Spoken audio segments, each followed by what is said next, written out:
Good morning, everybody. Happy Wednesday. Happy hump day.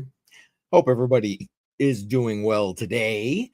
Appreciate you checking in. Got a few people starting to check in. Appreciate that. Sorry, I'm running a little behind the 8 ball this morning. Some days you're just on it. Other days, didn't even want to get out of bed this morning. Let me tell you. I don't know about you.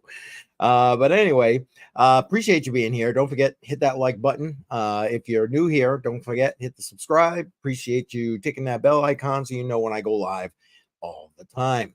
Let's see who's in the live chat. Appreciate everybody. Chris Hanley in the house. Appreciate you, sir, as always. Mike, good afternoon. Appreciate you being here. Thank you. So today I thought it would be funny in an ironic way, to twist the screws to Gary Gensler, because it's usually him throwing shade on the crypto space. So he got called, or he and all the other SEC commissioners got called before the Committee on Finance. I don't know. I'm butchering that name. Bottom line is they got called before Congress, and I've picked out a few of the highlights for that because it was a long thing. I probably should have went live with it, but I was kind of busy yesterday, so no chance of doing that. But we're going to look over some of the highlights and things that I'll pull it out. We'll talk about them, and appreciate you putting your 2 cents into that live chat as we go along here this morning. So 100 Air in the house. Welcome, sir. Appreciate you as always. All right, so we're going to start out by taking a quick look at the crypto markets. So I'm going to refresh that page because it looks like things are starting to kind of go up just a little bit here. Let's put up the not financial advice, because again, not financial advice, not a financial advisor, old guy interwebs as always. Although these days I'm just getting older. Anyway, appreciate it. All right, here we go.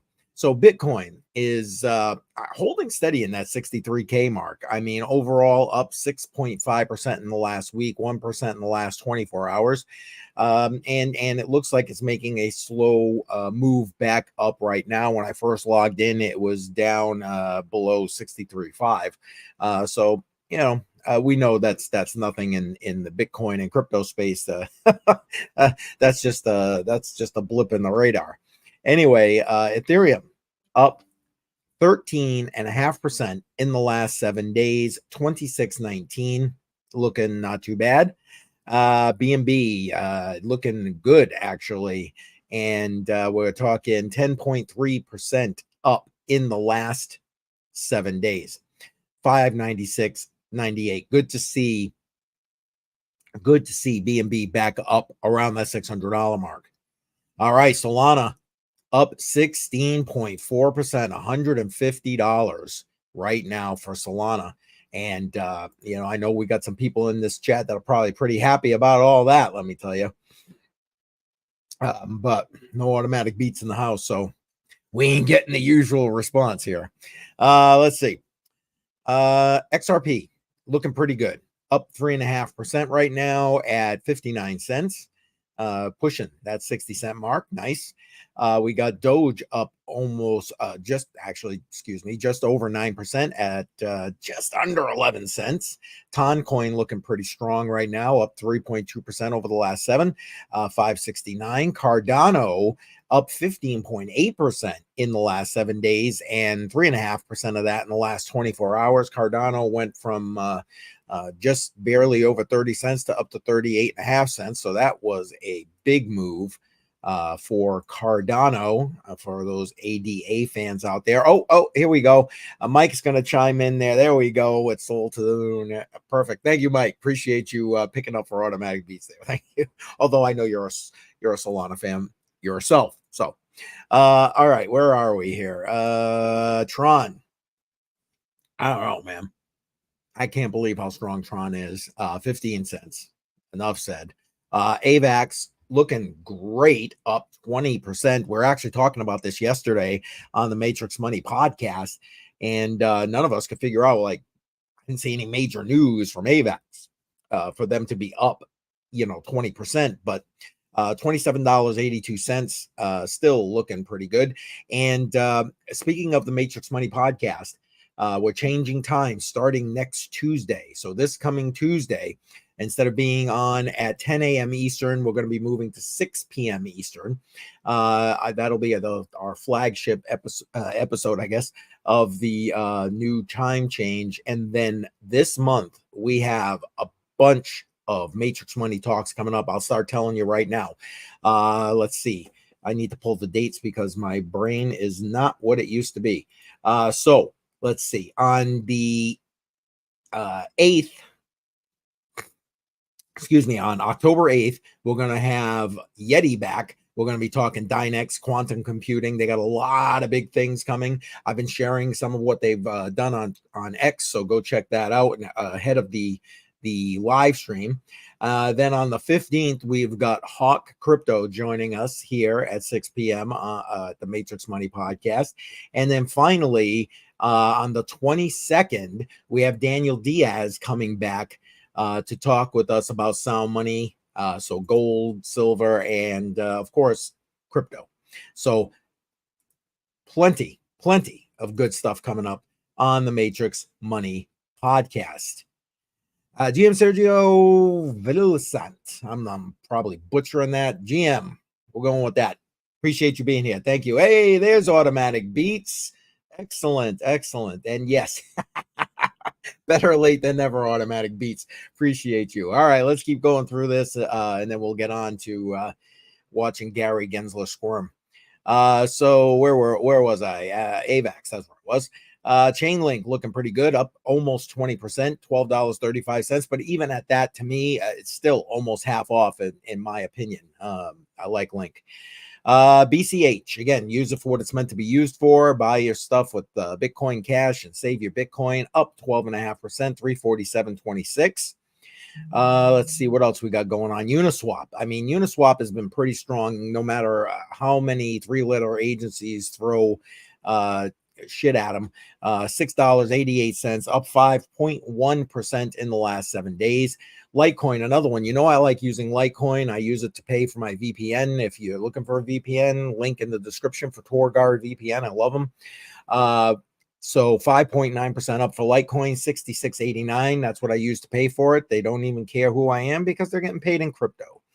Stewie, we were actually talking about this as well yesterday on the Matrix Money podcast, up 45%.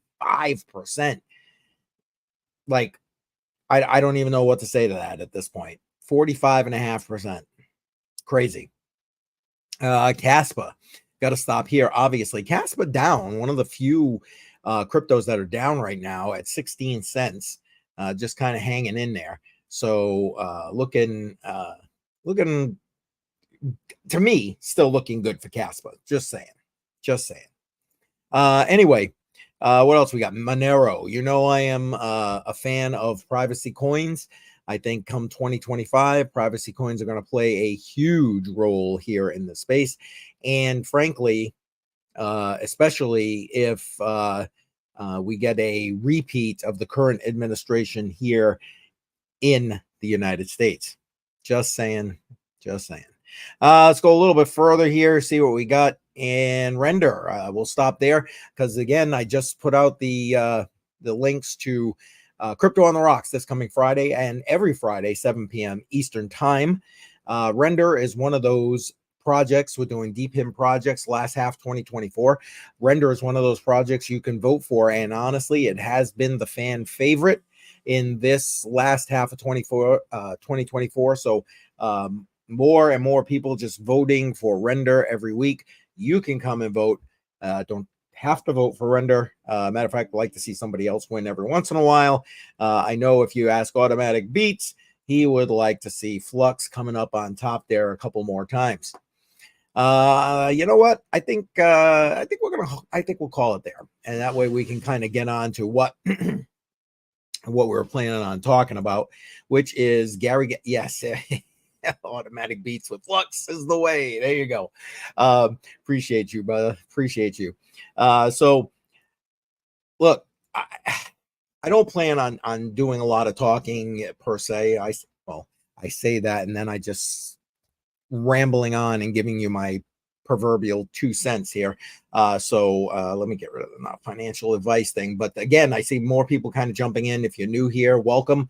Don't forget to hit that subscribe button, tick the bell icon, click the all. That way you get notified when I'm live and or drop a video. And as always, if you're just sitting in and enjoying what's coming out right now, hit that like button. Appreciate it. All right.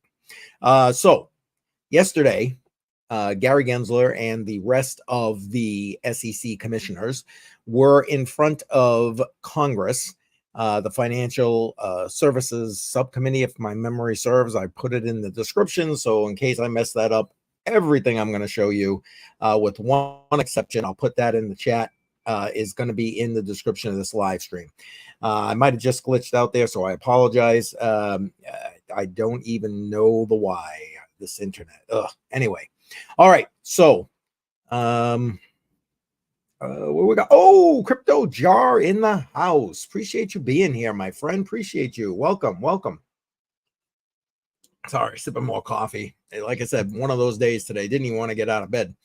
All right, let's bring up the first one. So basically, all these congressmen were sitting here grilling the various commissioners. The two commissioners that got the most play, the most interaction, I guess, were obviously Gary Gensler and Hester Pierce. Now, Hester Pierce, very pro crypto, and has a much more positive and pro take on cryptocurrency regulations and how the SEC should basically keep their nose out of the cryptocurrency space for the most part. And yes, you're right, 100 Air. Hester Pierce exposed the dirty laundry, and we're going to look at one of those clips where she basically took plenty of pleasure, I'm going to guess, in throwing Gary Gensler under the bus.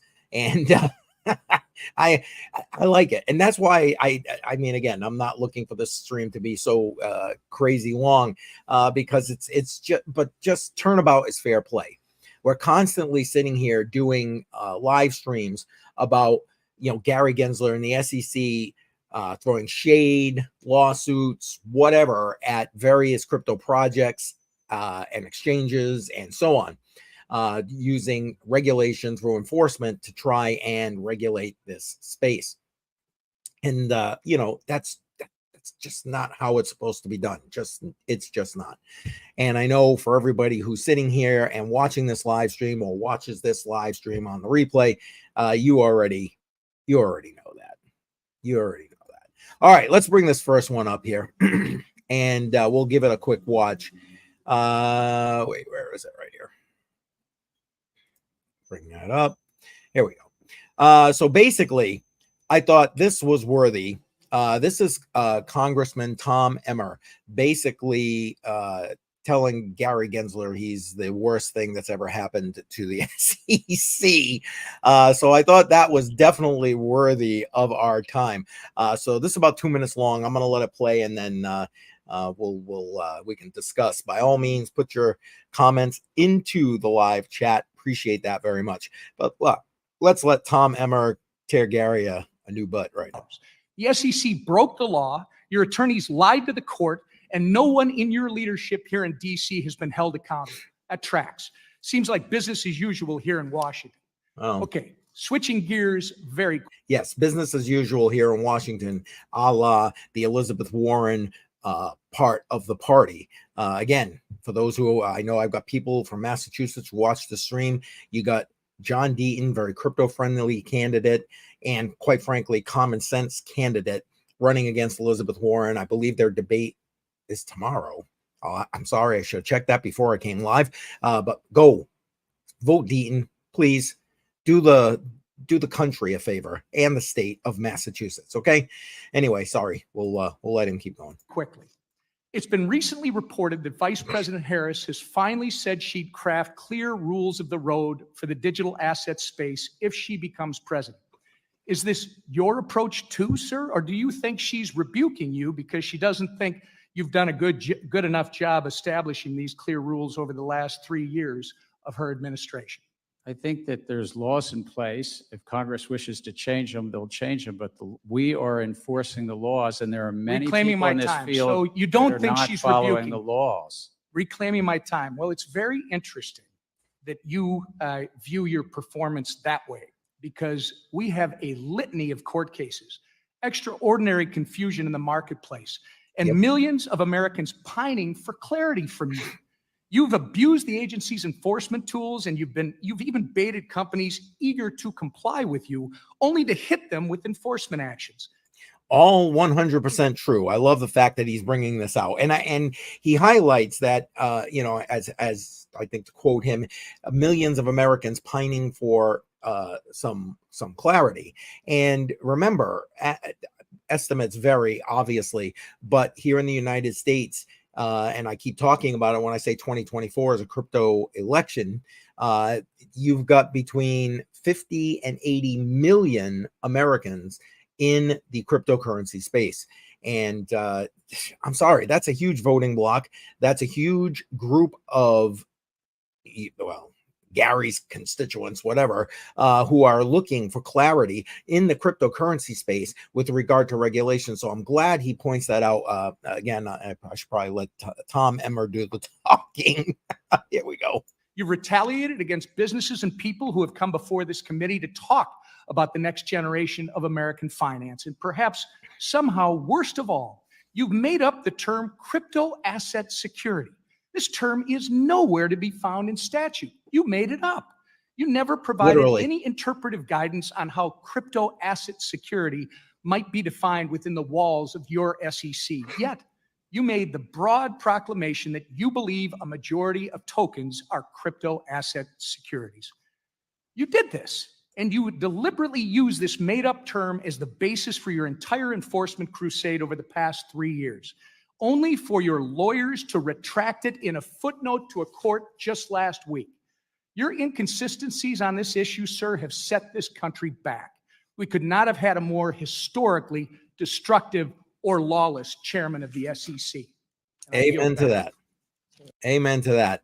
I'm going to assume that everybody sitting in this live chat right now is not going to disagree with that. And I love the fact that he basically called him out and put his feet to the fire, because you know what? There needs to be some turnabout with that.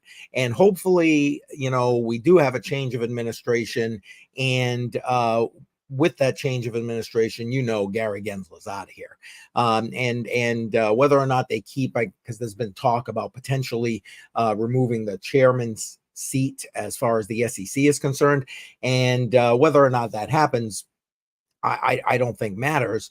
But if they decide to keep it, hopefully the consideration will be made to put a much more crypto friendly commissioner in that seat. Hopefully Hester Pierce, the lady, gets the space. She has been an advocate for the cryptocurrency space for, God, as long as I've been here. So, I mean, that was back to early 2017. So this lady has been very, very proactive, looking for good common sense cryptocurrency guidance.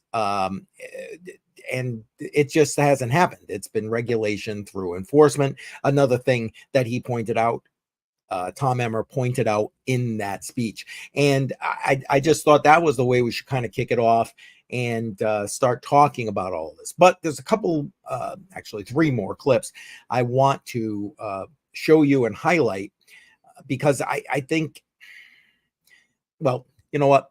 Never mind what I think. Let's just play it, and I'll tell you what I think as we go, right? So here we go. In this particular clip right here, it says Gary Gensler cannot explain the difference between a Yankee game ticket and an NFT, which grants access to a web series. And now this is important because I mean, the SEC, Gary Gensler in particular, has been on a crusade with regard to NFTs, as well as tokens and coins, etc. But I think it's just hilarious, given the actual ability of NFTs to do so many things. And now I know right now we've been using them more or in recent past on, kind of like JPEGs or whatever. But there is so much more functionality that can be utilized and contained within these NFTs. 100 Air saying, Gary just needs to get. Okay, well, I'm going to stop that. If this was crypto on the rocks, I'd be out there with that all the way right there. I love that they drew the comparison with the Yankees ticket. Yes, exactly. And that's why I wanted to run this. It's hilarious. What's the difference between that ticket or this ticket? Because an NFT is just what, basically, well, in the case that he's referring to it here, is just an electronic ticket, right? Basically. All right, we're gonna let him jump in here, and we'll listen to this. And like I said, I'm sure I'll be interjecting my proverbial 2 cents. Again, this is about 2.5 minutes long, and I think you'll appreciate it. Torres for 5 minutes. Thank you, Mr. Chair. Mr. Gensler, suppose I were to sell you a Yankee ticket and tell you that the Yankee ticket could appreciate in value and could be resold at a profit in the secondary market. And as is the case with all sports tickets, suppose the proceeds from the sale of the Yankee ticket goes toward paying for the Yankee game. By selling you the Yankee ticket, am I entering into an investment contract with you and therefore conducting an unregistered security offering? Now, before he answers that, think about this. That literally happens every day. People are out there scalping those tickets every day. So now I get it. The whole scalping thing is illegal, but that's not the point. The point is, you ain't going to have the SEC coming after these people, are you? I mean, again, my humble opinion. What do I know? All right. Sorry. Here we go. I appreciate the question. I don't know all the facts and circumstances, but I don't think so. I know where we're headed here, Representative, but I don't think so in that Yankee. So a Yankee ticket is not, and why is a Yankee ticket not a security? Well, it's really a question, and the courts have been clear on this, is the offer and sale. Specifically with a Yankee ticket, though, when you're buying a Yankee ticket, what are you purchasing? Access. You're buying Access to a Yankee game. Is that fair to say? I understand. It's been a while since I went to a Yankee game, Fair but enough. that's. You're welcome to a Yankee game. I used to live in New York, and my three Fair daughters were all born in New York. So in the Oh, Stoner okay. Cats case, Okay, that's hilarious. He started trying to pull a Kamala with, well, I grew up in a middle class lawn, this blah blah. Anyway, sorry, I digress. creators were selling an NFT that offered access to an animated web series. From the standpoint of federal securities law, is there a legal difference between buying a Yankee ticket that offers you the experience of a Yankee game and buying an NFT that offers you the experience of an animated web series? Again, I don't want to comment on any one specific. Well, it was a settlement. It's a fait accompli. But- It's not an ongoing litigation. You can comment on it. But it's about how is something offered and sold? Is it offered and sold as an investment contract? Or are individuals looking to a common enterprise anticipating profits based on the Well, efforts? I'm familiar with the definition. You're avoiding the question. See, I love that he calls him out for avoiding the question right there, because that's exactly what he's doing. Well, it's about like this. No, answer the question. Is X and Y the same? If not, what's the difference? What's the difference? And he can't tell you, but that's beside the point. here's the danger I see with the Gensler theory of investment contracts. It's Right, actually the Supreme Court's let me- theory of the Well, investment contract. your idiosyncratic interpretation of the Supreme Court. Exactly. Thank you for pushing The me like that. expectation or promise Thank you. that an object could appreciate in value or that an object could be sold at a profit in the secondary market, that expectation or profit could be retrospectively attributed to just about any collectible or any Yep. consumer good or Exactly. any piece of art or any piece of music.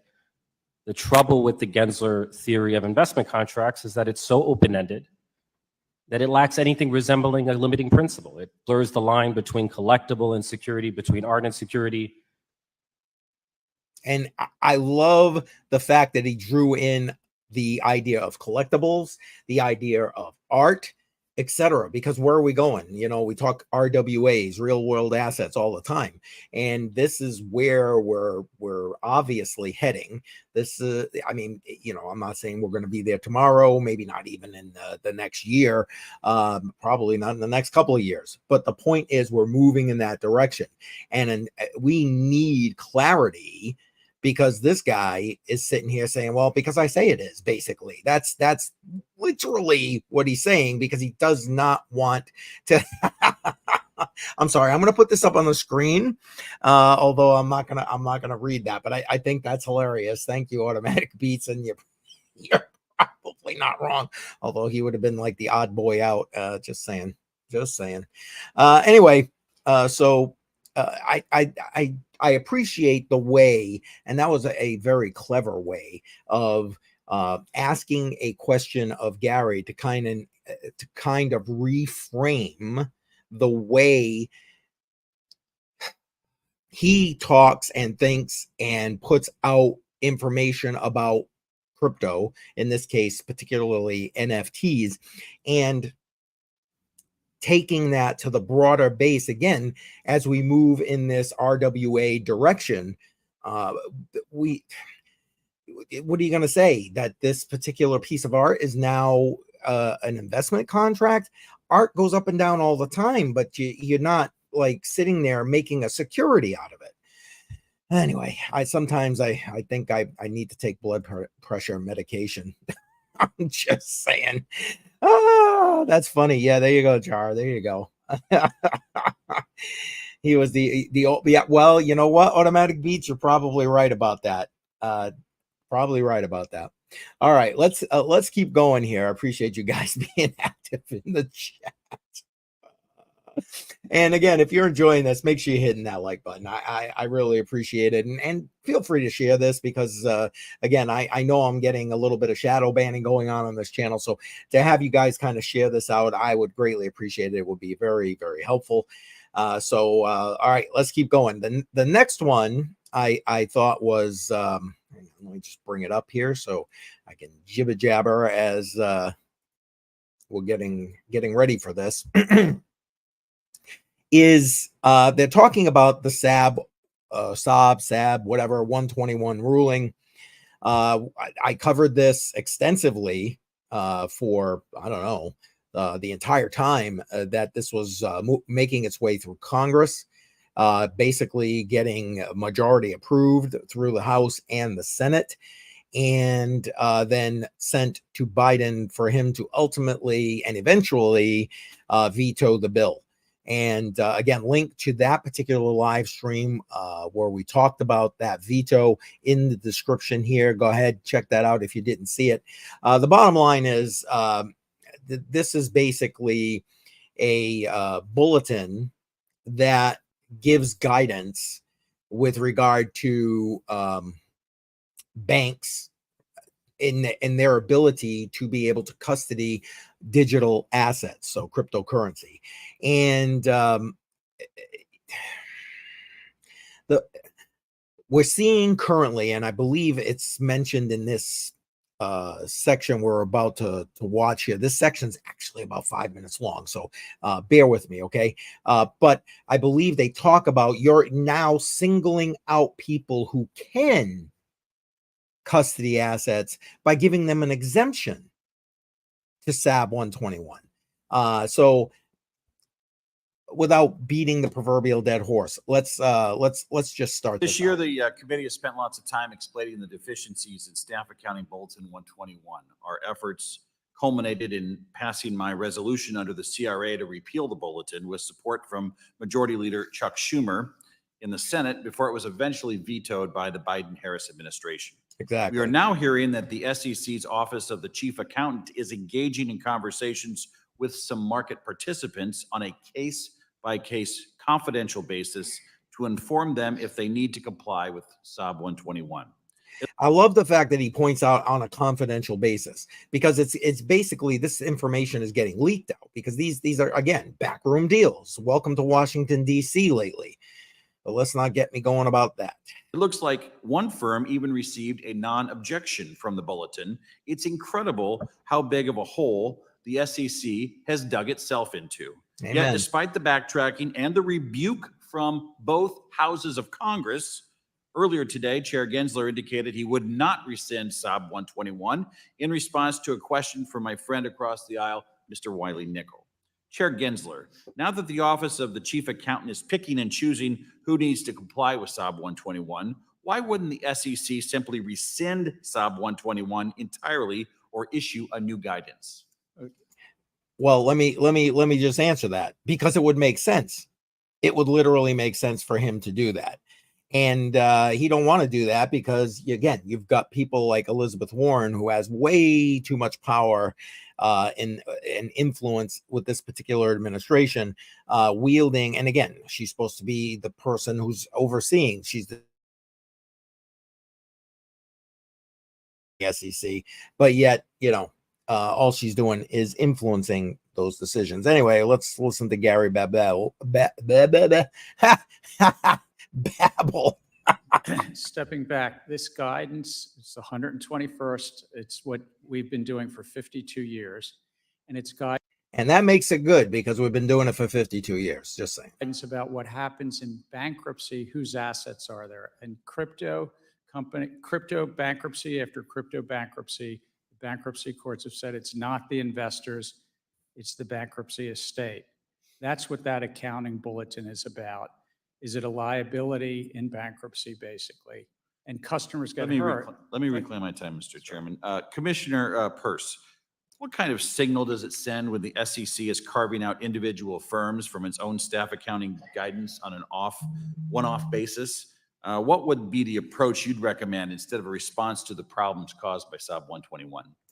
I love the fact that he brings it to Hester Pierce and she hesitates not to basically say Gary's an idiot.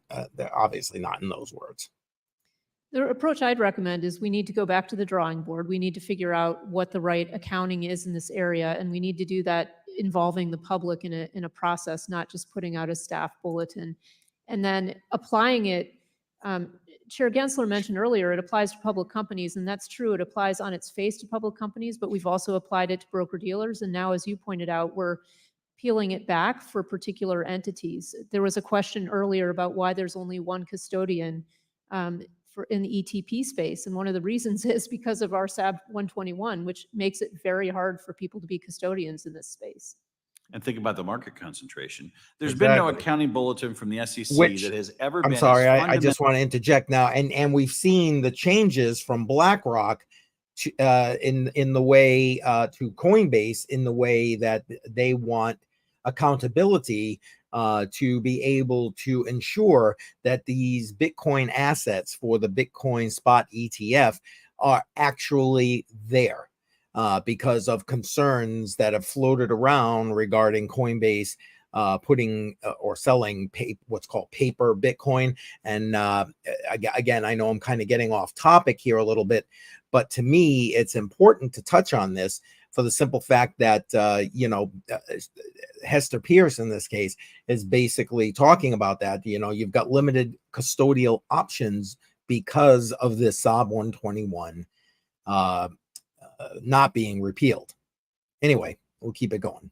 Fundamentally flawed as SOB 121, nor has there ever been one that has been considered a rule according to the GAO, and we certainly haven't seen 60 U.S. senators overturn any of the 120 previous accounting bulletins either. Something's amiss here. This does not look right for the SEC. The situation we're in today is indicative of a failure of your organization to recognize just how problematic SOB 121 has been. Chair Gensler, do you believe that SOB 121 has led to concentration risk because of how few entities are able to offer digital asset custody services? I think. Okay, now the simple answer here should be yes. Let's listen to Gary's answer, or lack thereof. I think it's actually the right accounting. Off-balance sheet accounting is also what, in part, got us into the 2008 crisis. So just remember, like, when people are trying to hide things and put them off balance sheet, it's not good. Also, you talk about hiding things, Chairman Gensler. I love the fact that he's about to call him out right here.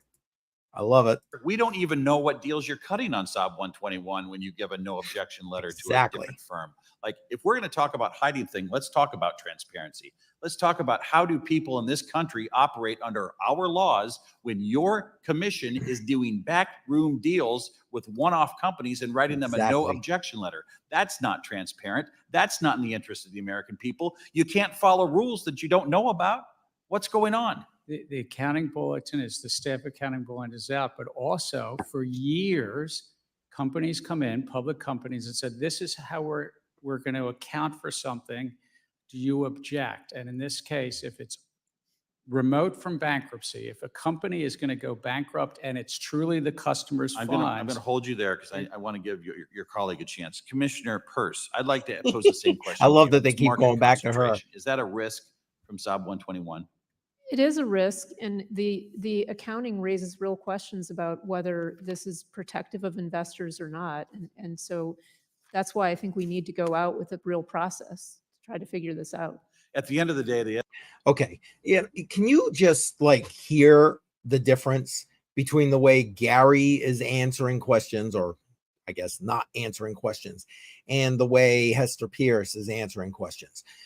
Gary is all about being defensive and yeah, I know what I'm doing kind of thing. And Hester Peirce is more like, well, maybe we need to consider this. Maybe we need to think about this. Maybe we need to take a more considered approach. Anyway, I'll let him wrap up and then we'll go on to the next piece.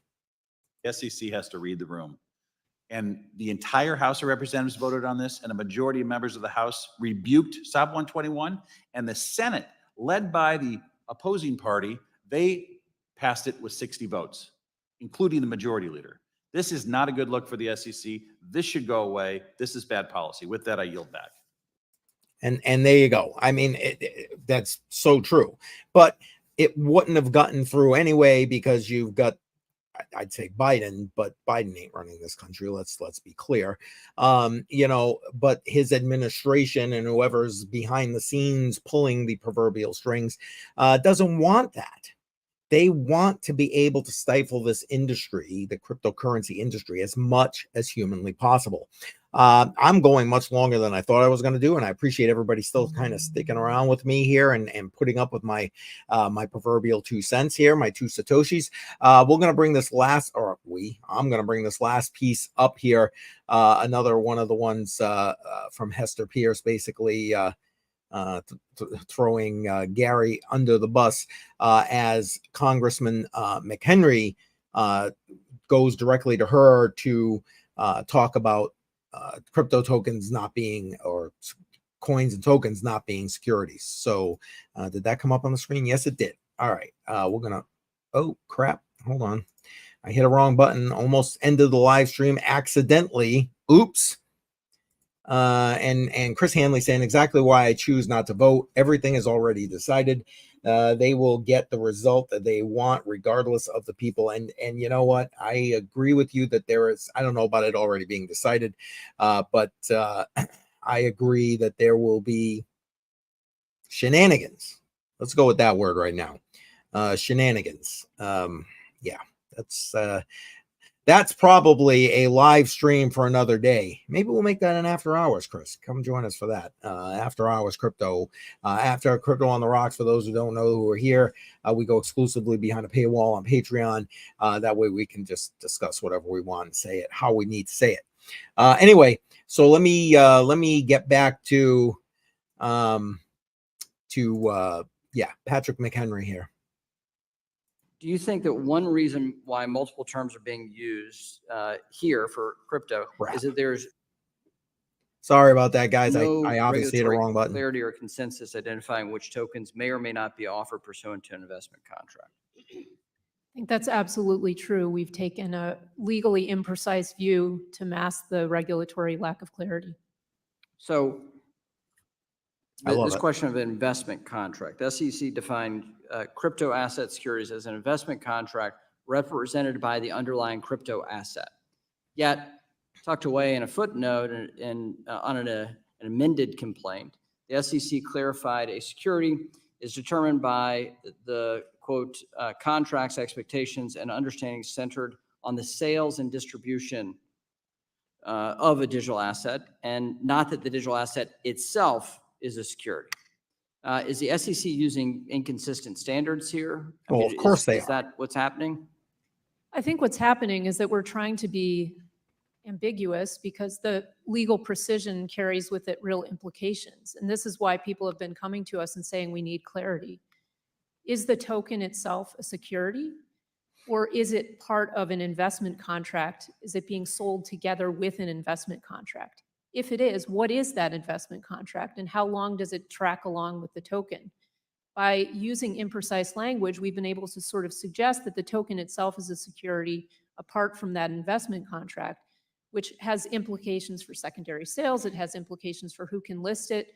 And I think this is absolutely, we've fallen down on our duty as a regulator not to be precise. And so tucking into a footnote that, yes, we admit that now actually the token itself is not a security, that's something that we should have admitted long ago and then started wrestling with the difficult questions. I love that she said that. So would a statutory definition provide that clarity for the agency? Or is this something the agency can do itself? We certainly have authority where we can provide guidance. We can use our exemptive authority. It's always helpful to have Congress weigh in, but there certainly are some guidelines we could provide in this area that we have chosen not to provide. But a statutory definition would help. Well, I always welcome the input of Congress. That's fantastic. Everybody's writing, your fellow commissioners are writing that down. We hope to hear more of that today. Again, perfect. The ultimate of nicely throwing Gary Gensler under the bus, and quite frankly, some of her fellow commissioners from the SEC. And I'm sorry, I have no issue reading stuff that she writes about findings about crypto assets, digital assets, crypto projects, whatever, being or not being a security, because she's always weighing in on a dissension usually, because Gary Gensler's off on the fucking rail. So off on the rail somewhere. Anyway, the point being that having someone like her being the chairman of this particular regulatory body would be much better for the cryptocurrency space, obviously, because even if she didn't find, I'm not saying she would find completely in favor, everything in favor of crypto in, rulings with regard to the security laws that they're trying to regulate, but at least she would have a thoughtful process for getting to the ultimate answer. It wouldn't just be no, kind of like you see from Gary Gensler, and then Wells notices and lawsuits and everything else that's been spewing from the desk of Gary Gensler and the SEC. And GM saying crypto's international law policy agreement is federal. Okay. I suppose that's correct. The point, well, I don't know about the point, but to consider the fact that crypto, again, not just US centric, the only reason that this regulatory ambiguity and enforcement action, in this case from the SEC, or as we've seen from the DOJ, or all these others, is strictly because the US still has power to wield in the traditional finance system, a la SWIFT, and obviously the influence that the US is able to wield, again, across the world, being the global reserve currency, et cetera, et cetera.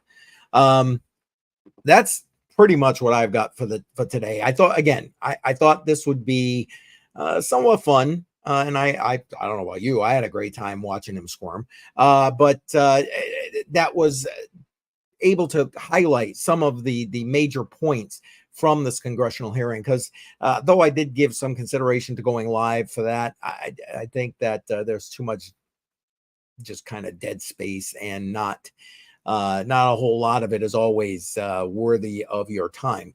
But at least this way, I've tried to boil it down and make it concise, and I hope you enjoyed it. And I hope that, excuse me, and I hope that it was helpful to kind of give you some perspective as to where we are here in the United States with regard to the SEC and Congress, and where we're heading. And again, if you haven't already done so, make sure you smash up that like button. Appreciate it, as always. And again, if you're new, make sure you hit that subscribe and share this. I appreciate that very much. Okay, so for the rest of this week, tomorrow, I'm going to try to be dropping another video tomorrow from the Free State Bitcoin conference I went to a couple of weeks ago. I don't know if I'm going to have time to edit it. Final editing, so watch for that. Hopefully that'll drop tomorrow.